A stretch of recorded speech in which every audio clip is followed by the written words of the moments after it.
ಜೈ ಶ್ರೀ ಕೃಷ್ಣ ಎಲ್ಲರಿಗೂ.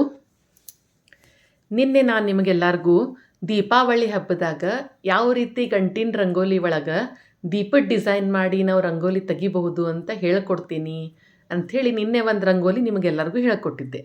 ಸೇಮ್ ಅದ ರಂಗೋಲಿನ ಇವತ್ತೇನು ಮಾಡ್ಲಿಕ್ಕತ್ತೇನೆ ನಾನು, ಎರಡು ಸೈಡ್ ಹಾಕಿ ಇದೇ ಸೇಮ್ ರಂಗೋಲಿನ ಎರಡೂ ಕಡೆನೂ ಹಾಕಿ ಮಧ್ಯದಲ್ಲಿ ಒಂದು ಗಂಟಿನ ರಂಗೋಲಿ ಹಾಕಿ ಅದಕ್ಕೂ ದೀಪದ ಡಿಸೈನ್ ಕೊಟ್ಟು ಯಾವ ರೀತಿ ಚೆಂದಾಗಿ ನಾವು ಮಾಡಬಹುದು ಅಂಥೇಳಿ ಇವತ್ತು ನಿಮ್ಗೆ ಹೇಳ್ಕೊಡ್ಲಿಕ್ಕತ್ತೀನಿ. ನಿನ್ನೆ ಯಾವ ರೀತಿ ರಂಗೋಲಿ ಹಾಕೇನಿಲ್ಲ ಸೇಮ್ ಅದ ರಂಗೋಲಿನ ನಾ ಇವತ್ತು ಹಾಕ್ಲಿಕ್ಕತ್ತೀನಿ. ಈ ಸೈಡು ಆ ಸೈಡು ಎರಡೂ ಸೈಡು ನಾನು ಸೇಮ್ ನಿನ್ನೆ ಕಲಿಸಿದ ರಂಗೋಲಿನ ಹಾಕಿ ನಡು ಏನದೊಳಗೆ ಮಧ್ಯದೊಳಗೆ ಏನು ಮಾಡ್ಲಿಕ್ಕತ್ತೀನಿ, ಬೇರೆ ಟೈಪ್ ಗಂಟಿನ ರಂಗೋಲಿ ಒಳಗೆ ದೀಪದ ಡಿಸೈನ್ ಮಾಡಿ ನಿಮಗೆ ತೋರಿಸ್ಲಿಕ್ಕತ್ತೀನಿ. ಇದೇನು ರಂಗೋಲಿ ಹಾಕೇನಿಲ್ಲ, ಇದು ನಿನ್ನೆ ನಾನೊಂದು ವಿಡಿಯೋದೊಳಗೆ ನಿಮ್ಗೆ ಹೇಳ್ಕೊಟ್ಟಿದ್ದೆ ಯಾವ ರೀತಿ ಇದು ಈಸಿಯಾಗಿ ಗಂಟಿನ ರಂಗೋಲಿ ಹ್ಯಾಂಗಿಂಗ್ ದೀಪ ಬರೋ ಹಂಗೆ ಯಾವ ರೀತಿ ಈಸಿಲಿ ಹಾಕಬಹುದು ಅಂಥೇಳಿ ನಿನ್ನೆ ನನ್ನ ವಿಡಿಯೋದೊಳಗೆ ನಾನು ನಿಮ್ಗೆ ಹೇಳ್ಕೊಟ್ಟಿದ್ದೆ. ಈಗ ಅದನ್ನ ರಿಪೀಟಾಗಿ ಹಾಕೇನಿಕತ್ತೇನೆ ನಾನೀಗ. ಮೇಲೆ ಏನು ಮಾಡೀನಿ, ದೀಪದ ಡಿಸೈನ್ ಮಾಡೀನಿ. ನಿನ್ನೆನೂ ಸೇಮ್ ಇದನ್ನ ಮಾಡಿದ್ದೆ, ದೀಪದ ಡಿಸೈನ್ ಮಾಡಿ ಅದರೊಳಗೆ ಯೆಲ್ಲೋ ಕಲರ್ ತುಂಬಿ ಅದನ್ನೊಂದು ದೀಪ ಬರೋ ಥರ ಮಾಡಿದ್ದೆ ನಾನು ನಿನ್ನೆ. ಭಾಳ ಅಂದ್ರೆ ಭಾಳ ಈಸಿ ಅದ ಇದು ರಂಗೋಲಿ. ನೀವೆಲ್ಲರೂ ದೀಪಾವಳಿ ಒಳಗೆ ಇದನ್ನೆಲ್ಲರೂ ಟ್ರೈ ಮಾಡಿರಿ, ಭಾಳ ಚಂದ ಅನ್ನಿಸ್ತದ. ನೆಕ್ಸ್ಟ್ ನಾ ಏನು ಮಾಡೀನಿ, ಎರಡೂ ಸೈಡ್ ಇಡೋ ರಂಗೋಲಿಗೂ ಮಧ್ಯದಲ್ಲಿ ರಂಗೋಲಿ ನಡು ಕರೆಕ್ಟಾಗಿ ಬರಲಿ ಅಂಥೇಳಿ ವಿಚಾರ ಮಾಡಿ ಏನು ಮಾಡಿದೆ, ನಡು ಏನು ಮಾಡೀನಿ, ನಡು ಅಷ್ಟೇ ಚಿಕ್ಕಿ ತಕ್ಕೋತ ಹೋಗೇನಿ ಇದ್ರದ್ದು. ನೋಡ್ರಿ ನಾ ಯಾವ ರೀತಿ ತೆಗಿಲಿಕ್ಕತ್ತೇನಿ ಅಂಥೇಳಿ. ಮಧ್ಯದೊಳಗಷ್ಟ ಈ ರೀತಿ ಚಿಕ್ಕಿಗಳನ್ನು ತಕ್ಕೊಂಡೇನಿ. ಅಂದರೆ ಅದಕ್ಕೆ ಡಿಸ್ಟೆನ್ಸ್ ಕರೆಕ್ಟ್ ಬರಲಿ, ಈ ರಂಗೋಲಿಗೆ ಸೈಡ್ ಇರೋವಂಥ ಎರಡೂ ರಂಗೋಲಿಗೂ ಡಿಸ್ಟೆನ್ಸ್ ಕರೆಕ್ಟಾಗಿ ಬರಲಿ ಅಂಥೇಳಿ ಈ ರೀತಿ ಮಾಡೇನಿ. ಆಮೇಲೆ ಈ ಸೈಡು ಏನು ಮಾಡೀನಿ, ನಿನ್ನೆ ಕಲಿಸ್ತಂಥ ರಂಗೋಲಿನ ಈ ಸೈಡು ಇನ್ನೊಮ್ಮೆ ರಿಪೀಟೆಡ್ಲಿ ನಾ ಹಾಕೀನಿ. ನಾವು ಹಿಂಗೆ ಹಾಕ್ಕೊಂಡ್ರೆ ಏನಾಗ್ತದೆ, ಚಿಕ್ಕಿಗಳನ್ನು ಡಿಸ್ಟೆನ್ಸ್ ಕರೆಕ್ಟ್ ಬರ್ತದೆ.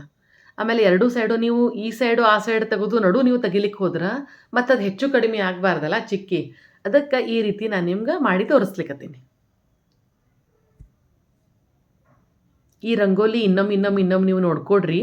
ಒಂದು ಸಲ ಪೇಪರ್ನಾಗ ಪೆನ್ಸಿಲ್ ತೊಗೊಂಡು ಪ್ರಾಕ್ಟೀಸ್ ಮಾಡಿರಿ ನೀವು, ಅಂದರೆ ಈಸಿಲಿ ನಿಮ್ಮ ಮನೆ ಮುಂದೆ ಈ ರೀತಿ ದೀಪದ ರಂಗೋಲಿಯನ್ನು ನೀವು ಹಾಕಬಹುದು.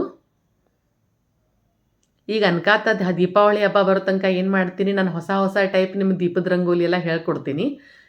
ನಿನ್ನೆ ಗಂಟಿನ ರಂಗೋಲಿ ಒಳಗೆ ಹೇಳ್ಕೊಟ್ಟಿದ್ದೆ, ಬಟ್ ನಾಳಿಂದ ಹಂಗೆ ಫ್ರೀ ಹ್ಯಾಂಡ್ನಾಗ ಯಾವ ರೀತಿ ತೆಗಿಯೋದು, ಆಮೇಲೆ ಬೇರೆ ಟೈಪ್ನಾಗೂ ಯಾವ ರೀತಿ ನಾವು ಚಿಕ್ಕಿ ಹಾಕ್ಕೊಂಡು ಯಾವ ರೀತಿ ದೀಪ ಡಿಸೈನ್ ತೆಗಿಬಹುದು, ನಿಮಗೆ ದಿನಾ ಒಂದೊಂದು ರಂಗೋಲಿ ನಾನು ನಿಮ್ಗೆ ಹೇಳ್ಕೊಡ್ತೀನಿ.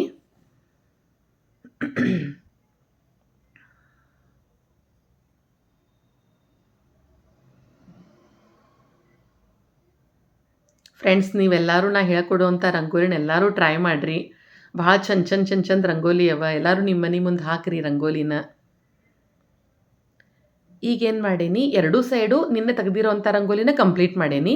ಈಗ ಅದರ ಕೆಳಗಡೆ ಏನದಲ್ಲ, ಇವತ್ತು ನಾ ಹೊಸ ರಂಗೋಲಿನ ಹೇಳ್ಕೊಡ್ಲಿಕ್ಕತ್ತೀನಿ.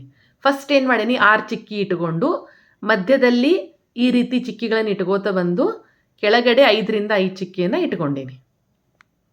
ಆಮೇಲೆ ಮೇಲೆ ಏನು ಮಾಡೀನಿ, 6, 5, 3, 1 ಈ ರೀತಿ ಇಟ್ಕೋತ ಹೋಗೇನಿ. ನೀವು ಬೇಕಂದ್ರೆ ಅದನ್ನ ಉದ್ದ ಶೇಪಾಗಿ ಇನ್ನೊಂದು ಸ್ವಲ್ಪನೂ ಮೇಲೆ ಇರಿಸ್ಬಹುದು. ಈಗ ನೋಡ್ರಿ ನಾ ಇದು ರಂಗೋಲಿ ಯಾವ ರೀತಿ ಜಾಯಿಂಟ್ ಮಾಡ್ಕೋತ ಬರ್ತೀನಿ ಅಂಥೇಳಿ.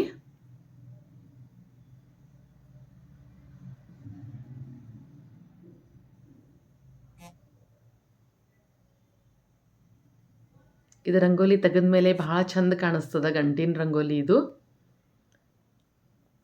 ಇದು ನಮ್ಮ ಸಾಂಪ್ರದಾಯಿಕವಾದಂಥ ರಂಗೋಲಿ ಡಿಸೈನ್. ಇದು ಗಂಟಿನ ರಂಗೋಲಿ ಏನದಲ್ಲ, ನಮ್ಮ ಅಗ್ದಿ ಹಳೆ ಕಾಲದಿಂದ ಬಂದಿರೋ ಅಂಥ ರಂಗೋಲಿ ಪ್ಯಾಟರ್ನ್ಸ್ ಇವೆಲ್ಲ. ನಾನು ನಿಮಗೆ ಏನೇನು ಈಗ ರಂಗೋಲಿ ಹೇಳ್ಕೊಡ್ಲಿಕ್ಕತ್ತೇನ, ಇದೆಲ್ಲ ನಮ್ಮ ಅಜ್ಜಿಯವ್ರ ಬುಕ್ನ್ಯಾಗ ಇದ್ರೊಳಗೆಲ್ಲ ಇದ್ದಿದ್ದ ರಂಗೋಲಿನ ನೋಡಿ ನಾ ಕಲಿತು ನಿಮಗೆಲ್ಲರಿಗೂ ಈ ರೀತಿ ರಂಗೋಲಿನ ಹೇಳ್ಕೊಡ್ಲಿಕ್ಕತ್ತೀನಿ. ನೀವೆಲ್ಲರೂ ನಾ ಕಲಿಸುತ್ತಿರುವಂಥ ರಂಗೋಲಿನ ಎಲ್ಲರೂ ಪ್ರಾಕ್ಟೀಸ್ ಮಾಡಿರಿ. ನಿಮಗೆ ನಾ ಹೇಳ್ಕೊಡುವಂಥ ಎಲ್ಲ ರಂಗೋಲಿನೂ ಚಲೋ ಅನಿಸಿದ್ರೆ ದಯವಿಟ್ಟು ನನ್ನ ಚಾನಲ್ಲಿಗೆ ಸಬ್ಸ್ಕ್ರೈಬ್ ಮಾಡಿ ಕಮೆಂಟ್ ಮಾಡಿರಿ. ಆಮೇಲೆ ನಿಮ್ಮ ಫ್ರೆಂಡ್ಸಿಗೆ ಎಲ್ಲರಿಗೂ ನನ್ನ ರಂಗೋಲಿ ಶೇರ್ ಮಾಡಿರಿ. ನೀವಷ್ಟೇ ಅಲ್ಲ, ನಿಮ್ಮ ಫ್ರೆಂಡ್ಸು ಎಲ್ಲರೂ ನನ್ನ ರಂಗೋಲಿನ ಹಾಕಲಿ. ಈಗ ಈ ರೀತಿ ಗಂಟಿನ ರಂಗೋಲಿ ತಕ್ಕೊಂಡು ಏನು ಮಾಡೀನಿ, ಎಲ್ಲೆಲ್ಲೇ ಡಿಸೈನ್ ತೆಗಿಲಿಕ್ಕೆ ಬರ್ತದೆ ನನಗೆ, ಆ ಎಲ್ಲ ಜಾಗದೊಳಗೂ ಈ ರೀತಿ ದೀಪವನ್ನು ಡಿಸೈನನ್ನು ಮಾಡಿಕೊಂಡು ಅದರೊಳಗೆ ಯೆಲ್ಲೋ ಕಲರನ್ನು ತುಂಬೇನಿ ನಾನು.